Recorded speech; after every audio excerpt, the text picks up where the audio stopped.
আজকে দেখাবো বিকালের নাস্তা গরুর মাংস ভুনা। আর এটা স্পেশাল একটা রেসিপি, খুব সহজে বানানো যায়। আসসালামু আলাইকুম ভিউয়ার্স, আশা করি সবাই খুব ভালো আছেন। আজকের রেসিপিতে গরুর মাংসটা স্পেশাল রেসিপি দেখাবো।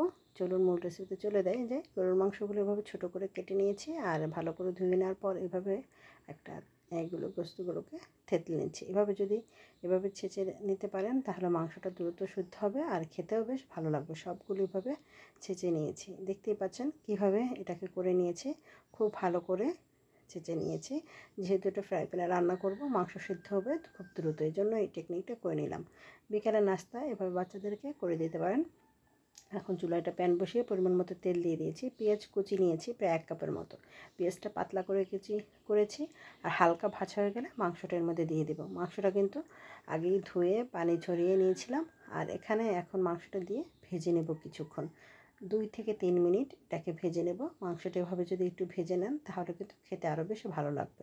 এখন এখানে আদা রসুনের পেস্ট দিয়েছি 1/2 টেবিল চামচ করে, লবণ দিয়েছি স্বাদ মতো, লবণ দিয়ে মরিচের গুঁড়া দিয়েছি, লাল মরিচের গুঁড়াটা দিয়েছি, আপনাদের ঝাল পছন্দ অনুযায়ী দিয়ে নেবেন। হলুদের গুঁড়া দিয়েছি 1/2 চামচ, গোলমরিচের গুঁড়া, গরম মশলা গুঁড়ো একে সব দিয়ে নিয়েছি। এখানে কিন্তু গোটা কোনো গরম মশলা দিইনি।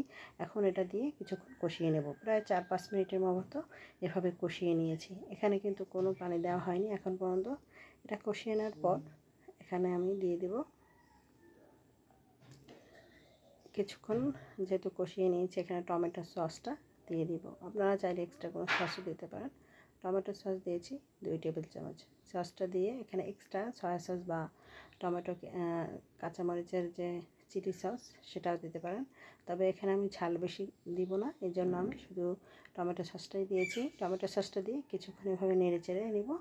আর এখানে 4-5 মিনিট এভাবে নেড়ে চেড়ে নিলে এটা টমেটোর মাংসের সাথে ভালোভাবে মিশে যাবে আর খেতেও ভালো স্বাদ হবে।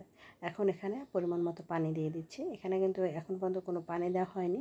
আর এখন এটা পানি দিয়ে যতটুকু পানিতে সিদ্ধ হয়ে যাবে সেই রকম পানিটা দিয়ে দিয়েছি। খুব বেশি পানি কিন্তু এখানে দিব না, যেহেতু মাংসটা কিন্তু আমার খুব দ্রুত সিদ্ধ হয়ে যাবে, যেহেতু থেতলে নেওয়া আর এটা কষানোর কারণে অনেকটাই সিদ্ধ হয়ে গিয়েছে।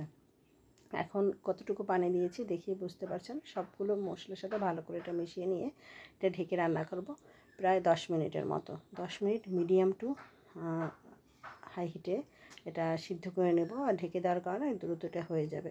10 মিনিট পর ফিরে এলাম, দেখুন মাংসটা কিন্তু একদমই হয়ে গেছে, আর কতটা ঘন হয়েছে আর কতটা লোভনীয়, তেলটাও কিন্তু উপর থেকে ভেসে উঠেছে। দেখেই বোঝা যাচ্ছে এটা অনেক কিন্তু টেস্ট হয়েছে খেতে, সত্যিই অনেক মজার। এটা কম সময় এভাবে করে বিকালে নাস্তায় বা বাচ্চাদের টিফিনে তৈরি করে দিতে পারেন। এটা কিন্তু একদমই রেডি, পরোটা, পোলাও, রুটির সাথে খেতে পারেন। ধন্যবাদ সবাইকে, ভালো থাকবেন।